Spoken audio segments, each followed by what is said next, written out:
அனைவருக்கும் வணக்கம் பிள்ளைகள். இன்று நாங்கள் தரம் 8 மாணவர்களுக்கான விஞ்ஞான பாடத்துல மறுபடியும் அதனுடைய தொடர்ச்சியைத்தான் பார்க்க இருக்கிறோம். நாங்கள் உணவு நற்காப்பு என்கின்ற பகுதியில ஜாம் அல்லது பழப்பாகு தயாரித்தல் சம்பந்தமாக படிச்சோம். பழப்பாகு தயாரித்தல்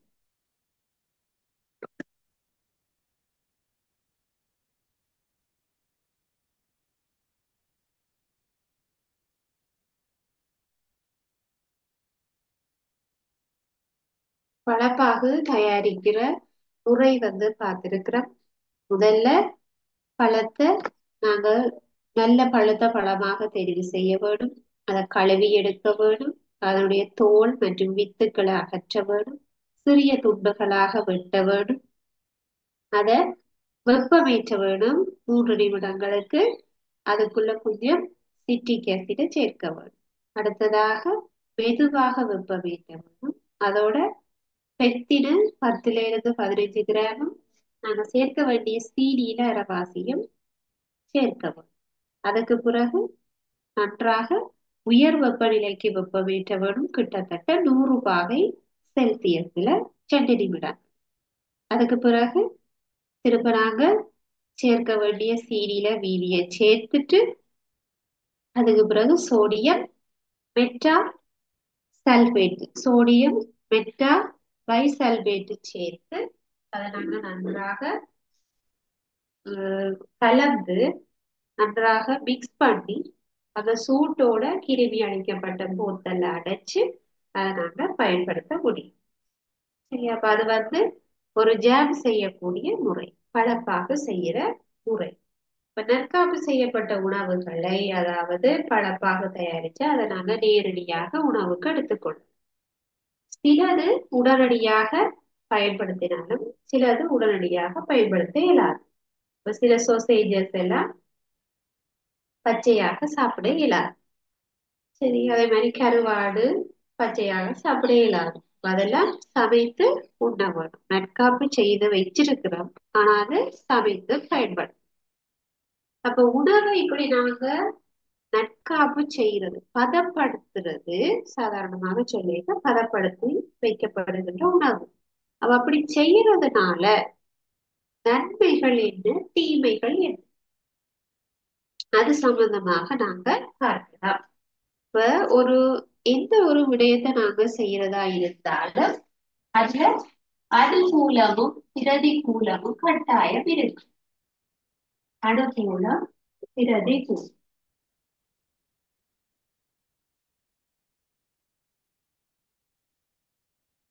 அப்ப எந்த ஒரு செயற்பாட்டை செய்யறதா இருந்தாலும் அதுல நன்மை தீமை என்ற ஒன்று கட்டாயம் இருக்க போகுது. இப்ப நாங்க என்ன செய்யறோம்னா, இந்த உணவை நாங்க பதப்படுத்தி வச்சிருக்கிறது, அதாவது நீண்ட காலம் பழுதா போகாம வச்சிருக்கிறது நல்லதா கெட்டதா, அல்லது நன்மை என்ன இருக்கு தீமை என்ன இருக்கு, அனுகூலம் பிரதிகூலம் என்று சொல்லி பார்க்க போறோம். சரி, அப்ப முதல்ல நாங்க நன்மையான விடயங்கள் என்னன்னு பார்ப்போம். ஒரு நல்ல விஷயத்த இதுல இருக்கக்கூடிய நல்ல விடயங்கள் என்னன்னு சொல்லி முதல்ல பார்ப்போம். அப்ப எங்களுக்கு பதப்படுத்துவதனுடைய முக்கிய நோக்கமே உணவு பழுதடைய கூடாது. அப்ப அது ஒரு நல்ல விஷயம். உணவு பழுதடையாது பாதுகாக்கப்படும். உணவு முதலாவது உணவு பழுதடையாது.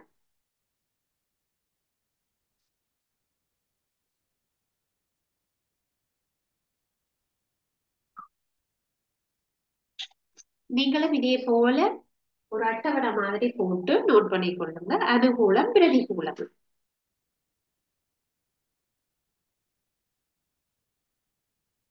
உங்களுக்கு ஒரே பார்வையில அனுகூலம் பிரதிகூலத்தை பார்க்கிறது சுலபமாக இருக்கு.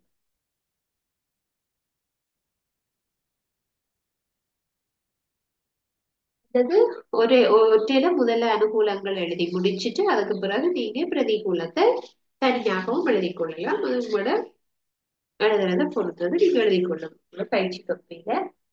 முதலாவது விஷயம், எங்களுக்கு நன்மை தரக்கூடியது. நாங்க உணவை பழுதடையாம பாதுகாக்கலாம். அதுதான் நட்காப்பு செய்யறதுன்ற பிரதானமான நோக்கம். எங்களுக்கு உணவு பழுதா போகக்கூடாது. அப்ப அது எங்களுக்கு பழுதடைகிறது பழுதடைகிறது அல்லது நஞ்சாகிறது, அதை நாங்க தவிர்த்துக் கொள்ளலாம். சரியா? அதே மாதிரி இப்ப எங்களுக்கு ஒரு உணவு வெவ்வேறு முறைகள்ல தயாரிக்கப்படுறதுனால உணவு விருப்பத்துக்கு ஏற்ற மாதிரி இருக்கு. இப்ப எங்களுக்கு இந்த பழமாக சாப்பிடுவதிலும் பார்க்க அதை ஜாமாக சாப்பிடுறதுல விருப்பம் கூட. அதாவது இப்ப அன்னாசி பழத்தை வேண்டி அன்னாசி பழமாக சாப்பிடுவதிலும் பார்க்க அதனை ஜாமாக ஜாம் செய்யறது ஒரு முறை, பதப்படுத்துகின்ற ஒரு முறை. அப்ப அந்த முறையில சாப்பிடுவதில விருப்பம் இருக்கிறது. இப்ப அது என்ன சொல்றோம்னா, உணவின் வெவ்வேறு முறைகளை பயன்படுத்துறதுனால உணவு விருப்பத்துக்கு ஏற்ற மாதிரி தெரிவு செய்யக்கூடியதாக இருக்கு. உணவை விருப்பத்துக்கு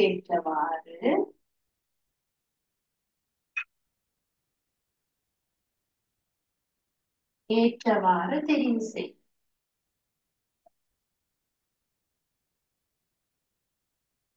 ஏற்றவாறு தெரிவு செய்தல்.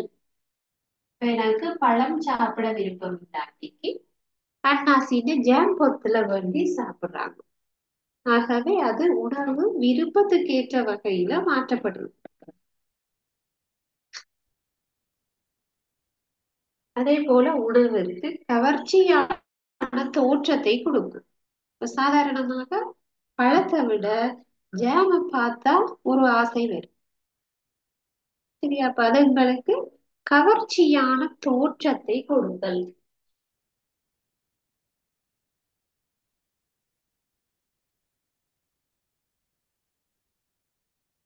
கவர்ச்சியான தோற்றம். பழத்தை பார்க்கிறத விட ஜாம பார்க்கும்போது அதனுடைய கலர்ஃபுல் அதுகள் எல்லாம் சேர்ந்து உங்களுக்கு ஒரு கவர்ச்சியான தோற்றத்தை கொடுக்கும்.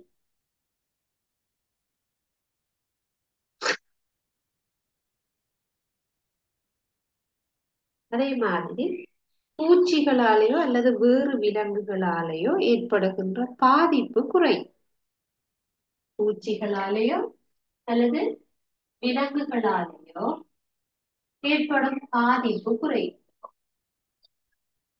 பூச்சி விலங்குகளால் பாதிப்பு குறை.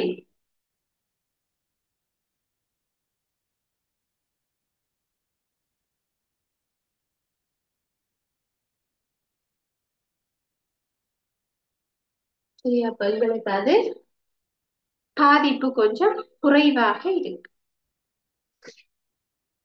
சரி, அப்ப இதெல்லாம் உங்களுக்கு அனுகூலமான விடயங்கள், அதாவது நன்மையான விடயம். உணவை பதப்படுத்தி வைத்தல் காரணமாக உங்களுக்கு கிடைக்கக்கூடிய நன்மைகள். உணவு பழுதா போகாது பதப்படுத்துறதுனால உணவு எங்களுடைய விருப்பத்துக்கு ஏற்ற மாதிரி மாறுது. பழம் சாப்பிட விருப்பம் இல்லாட்டி ஜாம் சாப்பிடலாம். சரி, அந்த மாதிரி. மூன்றாவது ஒரு கவர்ச்சியான தோற்றம். சாதாரணமாக பழத்தை சாப்பிடுவதை விட ஜாம் கவர்ச்சியாகவும் கலர்ஃபுல்லாகவும் சாப்பிடுறதுக்கு விருப்பத்தை தூண்டுவதாகவும் அமையும். அதே மாதிரி பூச்சி மற்ற விலங்குகளால பாதிப்பு. இப்போ பழமா வச்சிருக்கேக்க அதை அணில் கடிக்கும் அல்லது எலி கடிக்கும். ஆனா ஜாமாக நாங்க வச்சிருக்கேக்க அதுல அந்த விலங்குகளால தாக்கம் ஏற்படாது. அப்ப அது எங்களுக்கு கிடைக்கக்கூடிய அனுகூலங்கள்ல சில. அப்ப உணவை பதப்படுத்துறதுனால உங்களுக்கு என்ன தீமைகள் கிடைக்கும்? அதாவது பிரதிகூலம். உணவை பதப்படுத்துவதனால் ஏற்படக்கூடிய பிரதிகூலங்கள். நீங்க இதை எழுதி போட்டு அதுக்கு கீழே பிரதிகூலம் என்று போட்டு இதை எழுதினாலும் சரி, அல்லது அதுக்கு பக்கத்திலேயே நீங்க பிரதிகூலங்களை எழுதி வச்சாலும் சரி. அடுத்தது பிரதிகூலத்தை பார்ப்போம்.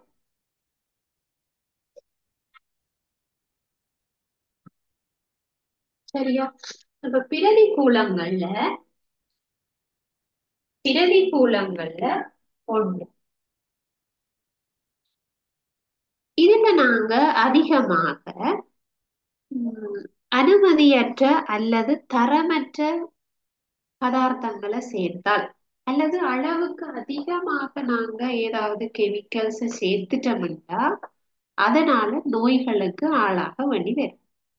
அதாவது தரமற்ற பதார்த்தங்களை நாங்க சேர்த்திருந்தால் அல்லது அளவுக்கு அதிகமாக கெமிக்கல்ஸ் சேர்த்திருந்தால் நோய்கள் ஏற்படுவதற்கான வாய்ப்பு அதிகம். நோய்கள் ஏற்பட வாய்ப்பு அதிகம். வாய்ப்பு அதிகம்.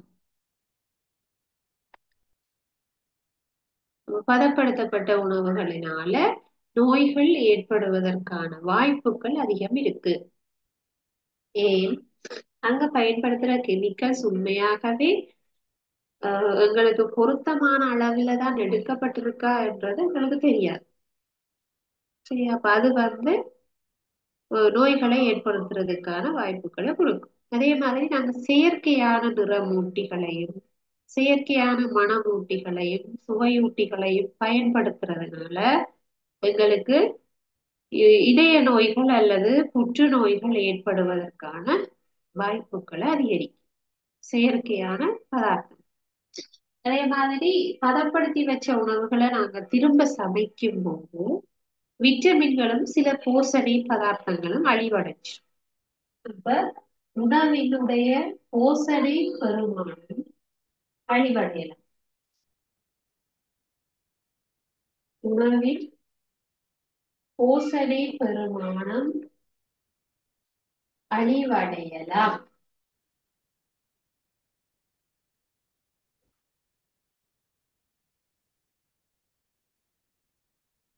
சரியா? அப்ப அது நாங்க பதப்படுத்தி வச்சிருக்கிறதுனால அந்த உணவின் போஷணை அழிவடைஞ்சிருக்கு.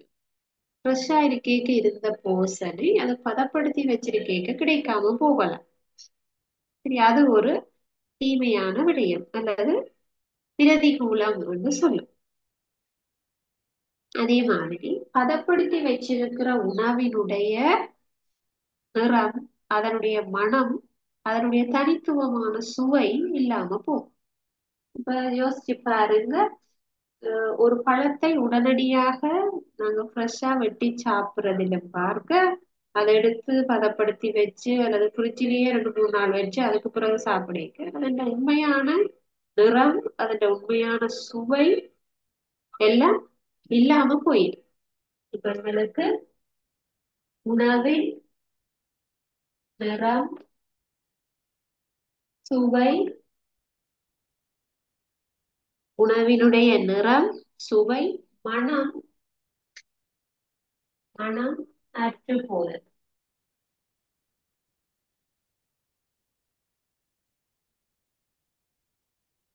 அற்று போதல்.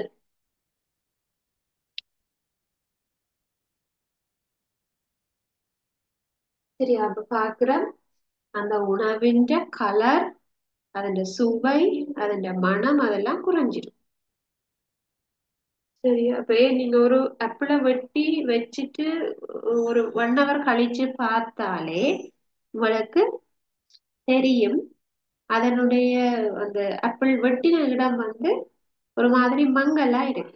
அப்ப சாதாரணமாகவே அப்படி இருக்குண்டா ஒரு ஒரு நாளுக்குள்ளேயே அதோட கலர் சேஞ்ச் ஆகுதுண்டா அப்ப உங்களுக்கு பதப்படுத்தி வச்சிருக்கிற உணவு அதனுடைய நிறம், சுவை எல்லாமே அதற்கு போசனை பெருமானங்கள்ல மாறுபடும். இப்ப அது பிரதிகூலமாக அமையும். சரியா? ரைட். அப்ப இது எங்களுக்கு பதப்படுத்தி வைக்கிறதுல நன்மையும் இருக்கிறது, தீமையும் இருக்கிறது. சரியா? அப்ப இத எழுதி வச்சுக்கொள்ளுங்க. உணவு நற்காப்பு செய்தல்னால நன்மை, தீமைகள். சரியா? ரைட். அடுத்த விடயம் நாங்க பார்க்க வேணும் உணவை பொதி செய்தல் சம்பந்தமா. இப்ப நாங்க எப்படி பதப்படுத்துறது என்று தொடர்பாக பார்த்துட்டோம். பதப்படுத்துற உணவுகளை பொதி செய்தல், அதாவது விநியோகிக்கிறதுக்கு முதல்ல அதை பொதி செய்வோம், பக்கெட்டுகளாக மாற்றுவோம் அல்லது கொள்கலன்கள் அடைப்போம். அப்படி பொதி செய்யும் போது அதுல இருக்கக்கூடிய முக்கியமான விடயங்கள், பொதி செய்யப்படும் போது இருக்கக்கூடிய முக்கியமான விடயங்கள் சம்பந்தமாக பார்க்கலாம்.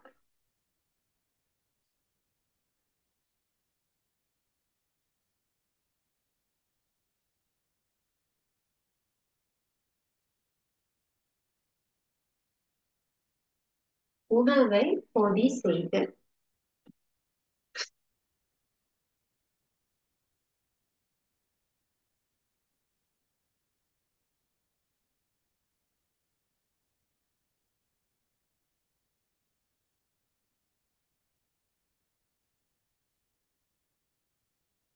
உணவை பொதி செய்தல் அதாவது பக்கெட்டுகளாகவோ கொள்கலன்கள்லயோ நாங்கள் பொதி செய்யும் போது கவனிக்க வேண்டிய முக்கியமான தகவல்.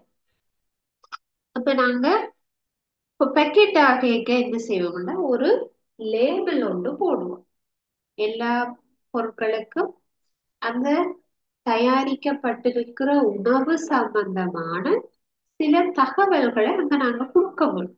அப்பதான் எனக்கு வாங்குற ஆளுக்கு தெரியும் இந்த இந்த உணவு என்னென்ன போஷண பெருமானங்களை கொண்டிருக்குது, எத்தனை கிராம் இருக்குது, இதை எப்ப தயாரிச்சவர்கள், இது எவ்வளவு நாளைக்கு கெட்டு போகாம இருக்க, இதுல என்னென்ன சுவையூட்டிகள், மணமூட்டிகள், நிறமூட்டிகள் பயன்படுத்தப்பட்டிருக்கிறது.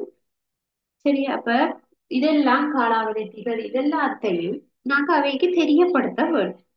நாங்க ஒரு ப்ராடக்ட கொடுக்கக்குள்ளே அதனுடைய தரம் குவாலிட்டி எல்லாம் செக் பண்ணி இருக்கவும், தரப்படுத்தல் யார் உற்பத்தி செய்தது, யார் விநியோகித்தது, தர சான்றிதழ் எப்படி இருக்கு, நிறை எப்படி இருக்கிறது. சரி, அப்ப இது ஒரு பொருளை கொடுக்கக்குள்ள அதுல எல்லா விஷயமும் அவைக்கு தெரிய வரும். அப்ப எங்களுக்கு என்னென்ன விடயங்கள் அதுல உள்ளடக்கப்படுவது தான். உணவு பொதி செய்ய முதலாவது உற்பத்தி ஆகிற திகதியும் காலாவதி திகதியும் இருக்கும். உற்பத்தி காலாவதி திகதி. உற்பத்தி காலாவதி. உற்பத்தி என்ன, இது எப்ப தயாரிக்கப்பட்டது, அதுவே காலாவதி ஆகிற திகதி இது எப்ப இதனுடைய டேட் முடியுது என்றது கட்டாயம் அதுல போடப்பட்டிருக்க வேண்டும். அதே மாதிரி ஒரு உணவு பதார்த்தம் நாங்க எடுக்க அதனுடைய நிறை, நிகர நிறை எவ்வளவு அதனுடைய நிறை இருக்கிறது, அதனுடைய வெயிட் எவ்வளவுன்றது அதுல அடிச்சிருக்க பாக்கெட்லயோ அந்த போத்தல்லையோ அந்த விவரம் இருக்க வேண்டும். எவ்வளவுக்கு நிறை இருக்கிறது, நிகர நிறை என்று சொல்லுவோம் அல்லது முழு நிறை. முழு நிறை எவ்வளவு இருக்கிறது என்றது தொடர்பாக நாங்க போட வேண்டும். அடுத்தது தரச்சான்று. தரச்சான்று என்ற விஷயம்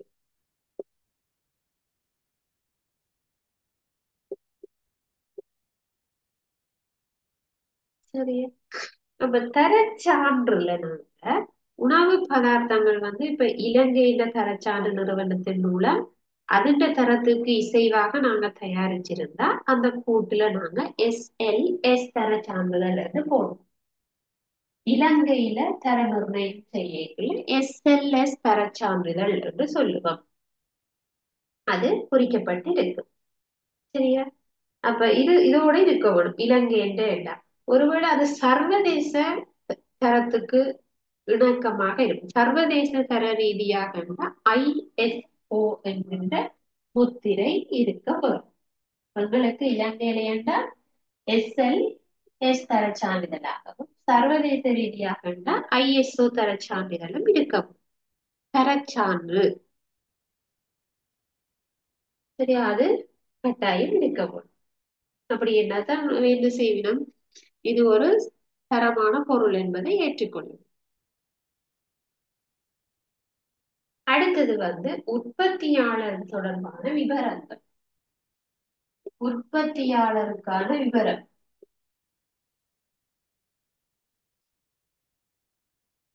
உற்பத்தியாளர் விவரம். இப்ப உற்பத்தியாளர் என்றா எங்களுக்கு தெரிய வரும், இது எந்த கம்பெனி, யார் தயாரிச்சது. சரி, அப்ப பொதி செய்யப்பட்டிருக்கிற அந்த உணவு பதார்த்தங்களை பயன்படுத்துவதன் மூலம் சிலவேளை எதிர்பாராத ஆபத்துக்கள் அல்லது விளைவுகளை சந்திக்க நேர்ந்தால் சட்ட ரீதியான நடவடிக்கைகளை எடுக்கிறதுக்கு எங்களுக்கு இதை யாரு தயாரிச்சது என்பது தெரிய வரும். அப்பதான் அந்த கம்பெனியோ அல்லது அந்த நிறுவனத்துக்கு எதிராக நாங்கள் சட்ட நடவடிக்கைகளை மேற்கொள்ள முடியும். ஆகவே அதை தயாரித்த நிறுவனம் அதனுடைய உற்பத்தியாளர் விவரங்களை அங்க குறிப்பிட்டிருக்க வேண்டும். அது கட்டாயம் ஆனது. சரியா? அடுத்ததாக எங்களுக்கு சூழல் நேயம் அல்லது நுகர்வோரினுடைய நேயத்தன்மை. ஐந்தாவது நுகர்வோருக்கான நேயத்தன்மை.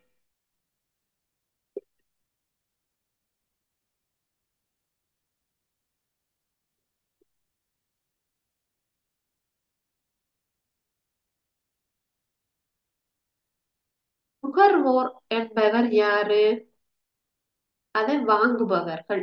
வாங்குபவர்கள் நுகர்தல், வாங்குதல். அப்ப நுகர்வோருக்கு அது நேயத்தன்மையாக இருக்க வேண்டும் அல்லது சூழல் நேயமான என்றும் நாம சொல்லுவோம். சூழல் நேயம்,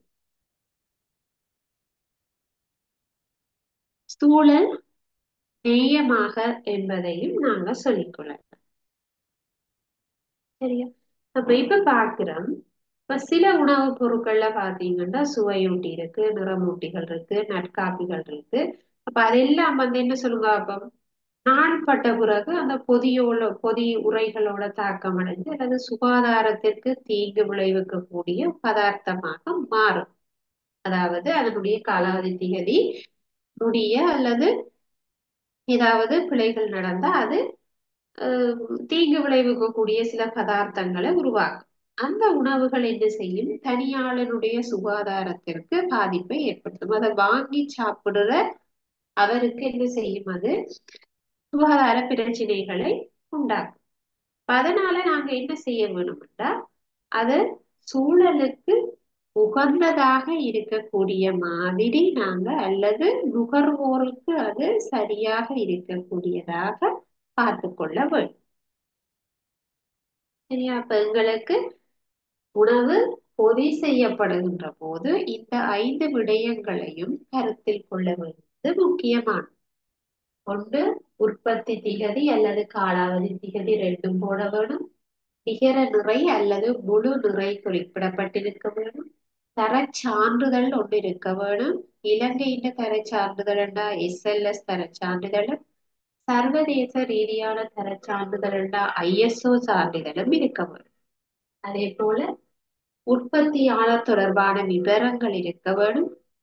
நுகர்வோருக்கான நேயத்தன்மை, அதுல என்னென்ன இந்த அந்த உணவு சம்பந்தமான சில தகவல்கள் சில பேர் போட்டிருப்பினும் எவ்வளவு போசனை பிரமாணங்கள் அதுல இருக்குன்றது அதனுடைய பெர்சன்டேஜ் எல்லாம் போடப்பட்டிருக்கும். சூழலுக்கு நேயமானதாக அது இருக்க வேண்டும்.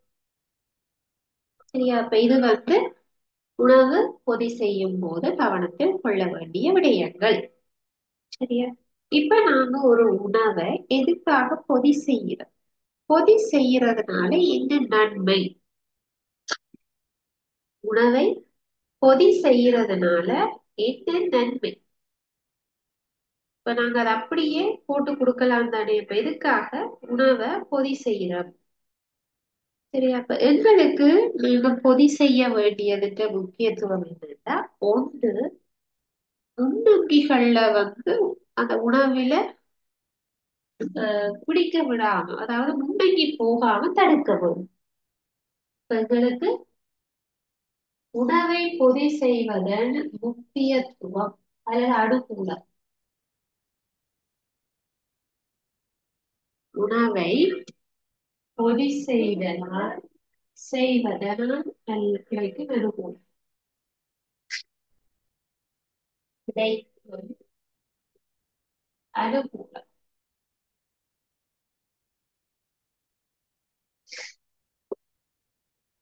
இப்ப உணவை நாங்க பெக்கெட் ஆக்கினோம்னா என்ன செய்யணும்னா உணவில வேறு அங்கிகள் போகாது. வேறு அங்கிகள் உணவினுள் செல்லாது.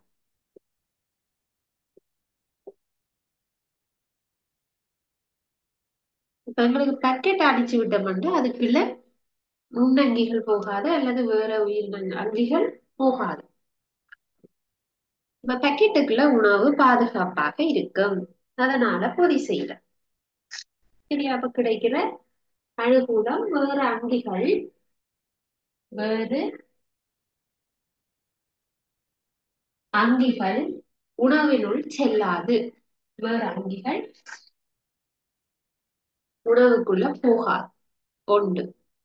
இரண்டாவது, வளியோ அல்லது நீரோ அல்லது ஒளியோ வெப்பமோ வேற எந்த ஒரு புறக்காரணியும் என்ன செய்யாது, அதுல தாக்கத்தை ஏற்படுத்தாது.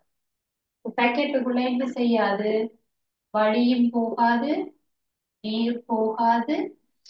சரியா. அதுக்குள்ள புறக்காரணிகள் செல்லாது. புறக்காரணிகள் பாதிக்காது. பக்கெட்னா பக்கெட்டுக்குள்ள தண்ணி போகாம இருக்கு. சரியா. பாதுகாப்பாக இருக்கு.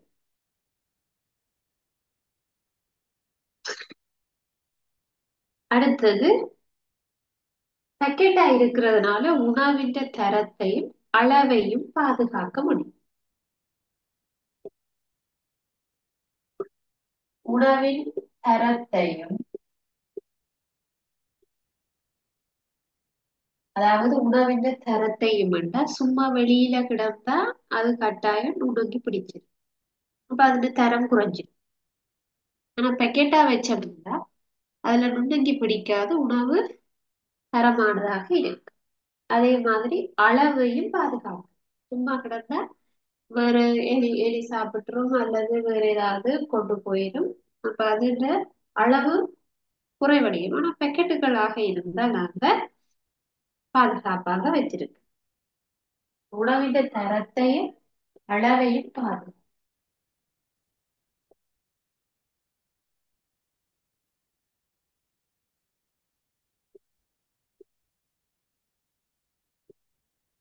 அளவையும் பாதுகாக்க முடியும்.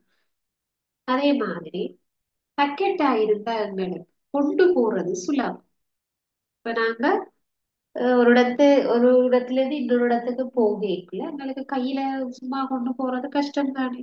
ஆனா ஒரு பொதி செய்து கொண்டு போறது பாதுகாப்பானது, இலகுவானது. அப்ப எங்களை கொண்டு போறதுக்கு அது சுலபம்.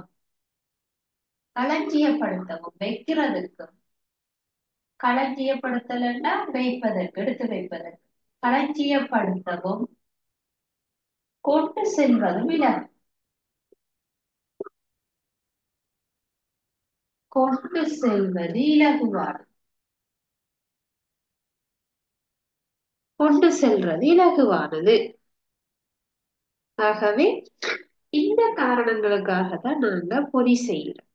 அதாவது பேக்கெட் ஆக்குறோம். அப்ப பொதி செய்யறதுக்கு என்ன காரணம்? அதனால கிடைக்கிற அனுகூலம் வேறு அங்கிகள் உணவுகளை போகாது. இப்ப அதுக்குள்ள பக்கெட்டா ஃபுல்லா அடிச்சு விட்டா அதுக்குள்ள எறும்பு அல்லது நுண்ணங்கி அல்லது வேறு பிராணிகள் அதுக்குள்ள பூச்சிகள் போகாது. அப்ப வேறு அங்கிகள் போகாது. அதே மாதிரி அதுக்குள்ள வழியும் போகாது. பக்கெட்டா அடிச்சா நீங்க பிச்சாதான் உங்களுக்கு வழி போகும், இல்லாட்டி போகாது. அதே மாதிரி தண்ணியும் போகாது. அப்ப வெளியில இருக்கக்கூடிய புறக்காரணிகளால அந்த சாப்பாடு பாதிக்கப்படாது. புறக்காரணிகளால உணவு பழுதடையாது. அதே மாதிரி மூன்றாவது, உணவின் தரத்தையும் அளவையும் பாதுகாக்கும். உணவு வேறு பிராணிகள் சாப்பிடாது அல்லது ஒன்றும் அலையாது தரமானதாகவும் அளவையும் எவ்வளவு கிடக்கோ அந்த அளவையும் பாதுகாப்பாக படிக்கும். அதே மாதிரி நான்காவது களஞ்சியப்படுத்துறது, அதாவது எடுத்து வைக்கிறது ஈஸி. சும்மா கொட்டி விடுறதை விட பாக்கெட்டுகளாக இருந்தால் எடுத்து வைக்கிறது அது சுலபமானது, களஞ்சியப்படுத்துறது சுலபம். அதே மாதிரி கொண்டு போறது சுலபம். ஒரு இடத்துல இருந்து இன்னொரு இடத்துக்கு பயணம் செய்யக்குள்ள எங்களுக்கு அது கொண்டு போறதுக்கு பாக்கெட்டுகள் சுலபமானது. ஆகவே இந்த முறைகளை நாங்க பக்கெட்டுகள்ல கொண்டு போறதுனால ஏற்படக்கூடிய நன்மை. சரியா? அதே மாதிரி உணவுகளை பொதி செய்யறதுக்காக நாங்க சில வகையான பிளாஸ்டிக்கை யூஸ் பண்றோம். சரி, அதை நாங்க சூப்பர் கிரேட் பிளாஸ்டிக்னு சொல்லுவோம். சூப்பர் கிரேட் பிளாஸ்டிக்னு சொல்லுவோம். இப்ப அதிலையும் பொருத்தமற்ற பிளாஸ்டிக்குகளை நாங்க பயன்படுத்த கூடாது. சரியா? அப்ப உங்களுக்கு ஒரு ரீசைக்கிளிங் பண்ணக்கூடிய ஒரு குறியீடு போடப்பட்டிருக்கிற, அம்புக்குறி போடப்பட்டிருக்கிற பிளாஸ்டிக்குகளை தான் நாங்க பயன்படுத்த வேண்டும். சரி, அப்ப இந்த குறியீடு இருக்கக்கூடிய பொருட்கள் தான் பொதி செய்யறதுக்கு பயன்படுத்தக்கூடிய பிளாஸ்டிக் வரும். சரியா? வேறு பதார்த்தங்களை களஞ்சியப்படுத்தி வைக்கிற பிளாஸ்டிக்கின் மேலுறை அல்லது இந்த கொள்கலன்களை வேற பிளாஸ்டிக்குகளை நாங்க யூஸ் பண்ண கூடாது. அது உடலுக்கு பொருத்தமற்றது. சரியா? அப்ப இப்ப பரிந்துரை செய்யப்படாத அல்லது பயன்படுத்தக்கூடாத என்று சொல்லப்பட்ட பிளாஸ்டிக் கொள்கலன்கள்ல எண்ணெய் உணவுகள் அல்லது காரத்தன்மையான உணவுகளை நாங்க களஞ்சியப்படுத்த கூடாது. அப்ப பொதி செய்யக்கூடாது என்று சொல்லப்படுகின்ற பிளாஸ்டிக்குகள்ல, இந்த மாதிரி குறியீடு இல்லாத பிளாஸ்டிக்குகள்ல நாங்க எண்ணெய் தன்மையான உணவுகளையோ அல்லது காரத்தன்மையான உணவுகளையோ போட்டு பாவிக்க கூடாது பிளாஸ்டிக்குகள். சரியா? அல்லது அதிக அளவுல சூடான உணவுகளை பிளாஸ்டிக்ல நாங்க போட்டு பாவிக்க கூடாது. பிளாஸ்டிக் உணவு பொதிகளை ஆறின உணவுன்னா பரவாயில்ல பிள்ளைகள், சூடான உணவுகளை பிளாஸ்டிக்ல எடுத்து நாங்க சாப்பிடக்கூடாது. அது பொதி செய்தல் பொருத்தமற்ற ஒரு முறையாக இருக்கு. சரி, அப்ப உணவு நற்காப்பு செய்ய உணவை பதப்படுத்த கட்டாயம் அநேகமாக செயற்கையான சுவையூட்டிகளும் நிறங்களும் சேர்க்கப்படும். இதனால எங்களுக்கு எப்பவும் ஒரு சிக்கலான நிலைமை இருக்கு. எப்பவும் பதப்படுத்தல் செய்யறதுல ஒரு நன்மைகள், எவ்வளவு நன்மைகள் இருந்தாலும் அதுல அதிக அளவுல செயற்கையாக சுவையூட்டியும் நிறங்களும் சேர்க்கப்படுறதுன்றது ஒரு சிக்கலான நிலைமையை கட்டாயம் கொடுக்கும். அப்ப அது தொடர்பான அறிவு கட்டாயம் உங்களுக்கு இருக்க வேண்டும். சரியா? அப்ப உணவு அதனுடைய இயற்கையான தன்மையில எடுத்துக்கொள்றது தான் உடலுக்கு எப்போதும் பொருத்தமானது.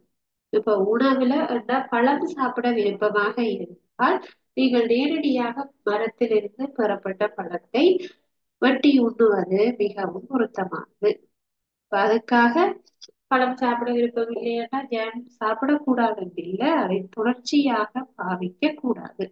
அது எப்பயாவது இருந்துட்டு ஆசைக்கு ஒரு தடவை எடுத்துக்கொள்ளலாம். ஆனா பதப்படுத்தப்பட்ட உணவுகளை தொடர்ச்சியாக பாவிக்கிறது கூடாது.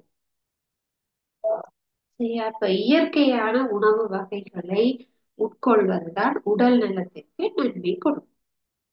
சரியா? இப்ப இந்த உணவு நற்காப்பு பாடம் தொடர்பாக நீங்க அறிந்து கொள்ள வேண்டிய முக்கியமான விடயம். இன்னைக்கு நாங்க படிச்ச இந்த உணவு நற்காப்பு தொடர்பாக சில வினாக்களை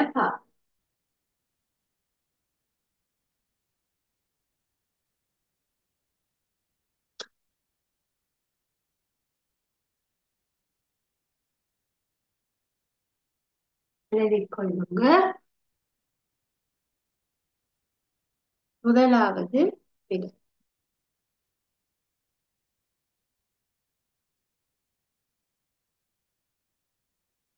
முதலாவது, உணவை பொதி செய்யும் போது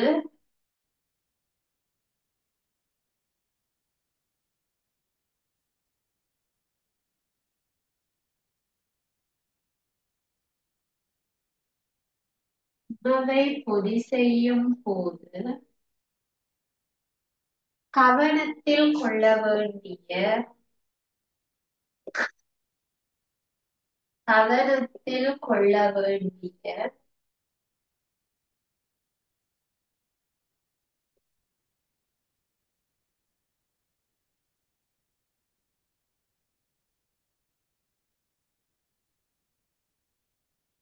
விடயங்கள் அவை.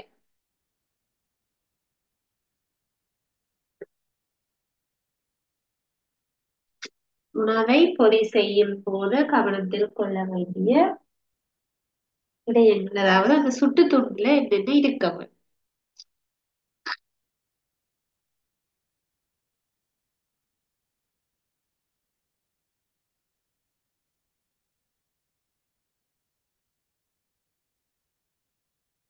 சர்வதேச ரீதியான இரண்டாவது, சர்வதேச ரீதியான தரச்சான்று எவ்வாறு அழைக்கப்படும்?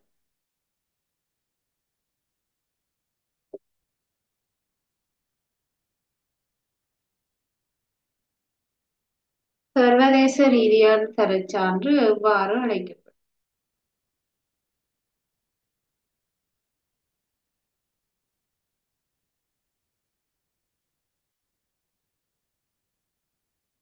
மூன்றாவது, உணவை பொதி செய்வதனால்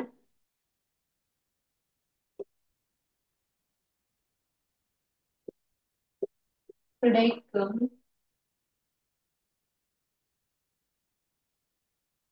அனுகூலங்கள் எவை?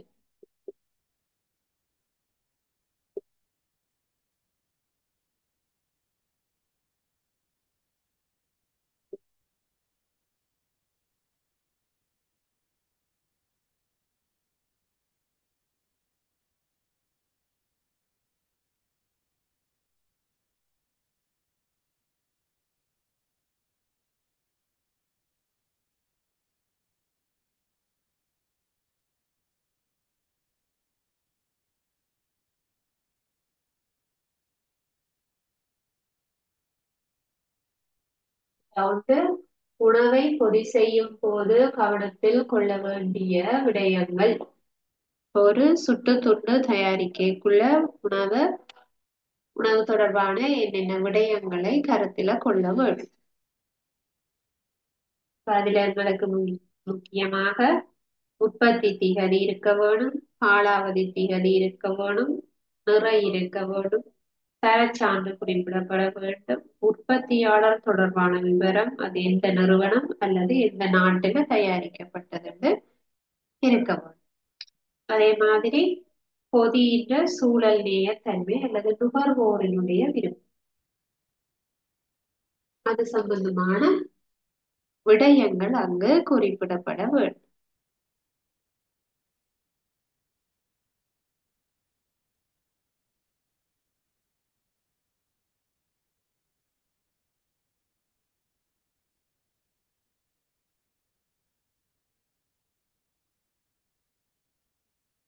இரண்டாவது, சர்வதேச ரீதியான தரச்சான்று எவ்வாறு அழைக்கப்படும்?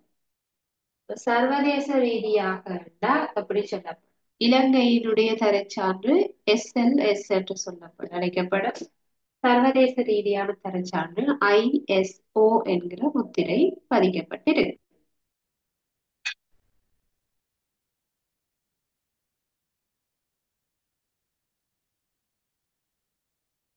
ISO தரச்சான்று.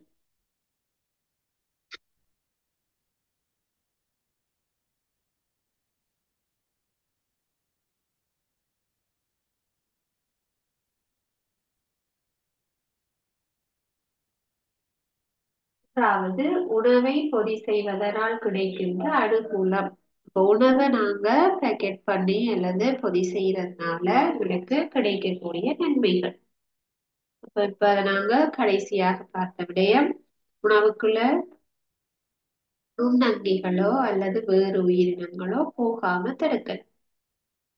அதே மாதிரி பாக்கெட்டுக்குள்ள வளியோ நீரோ அல்லது புறக்காரணிகள் எதுவுமோ போகாமல் தடுக்கலாம்.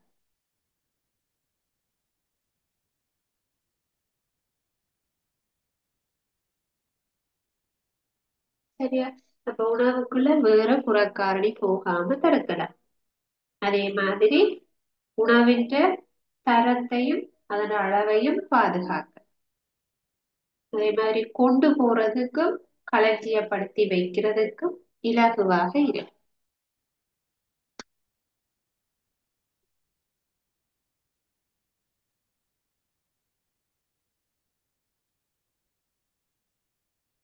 ஆகவே இன்னைக்கு நாங்க உணவு நற்காப்பு தொடர்பான விடயங்கள் பற்றி பார்த்திருக்கிறோம்.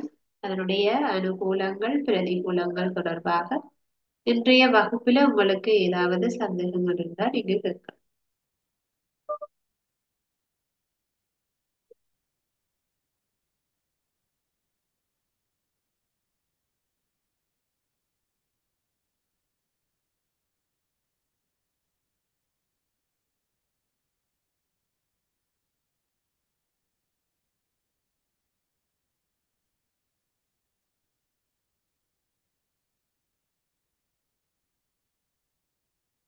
உங்களுக்கு எந்த விதமான சந்தேகங்களும் இல்லை என்றால் நாங்கள் இதோட வகுப்பை நிறைவு செய்து கொள்ளலாம். இன்னொரு வகுப்புல பார்க்கலாம். தேங்க்யூ.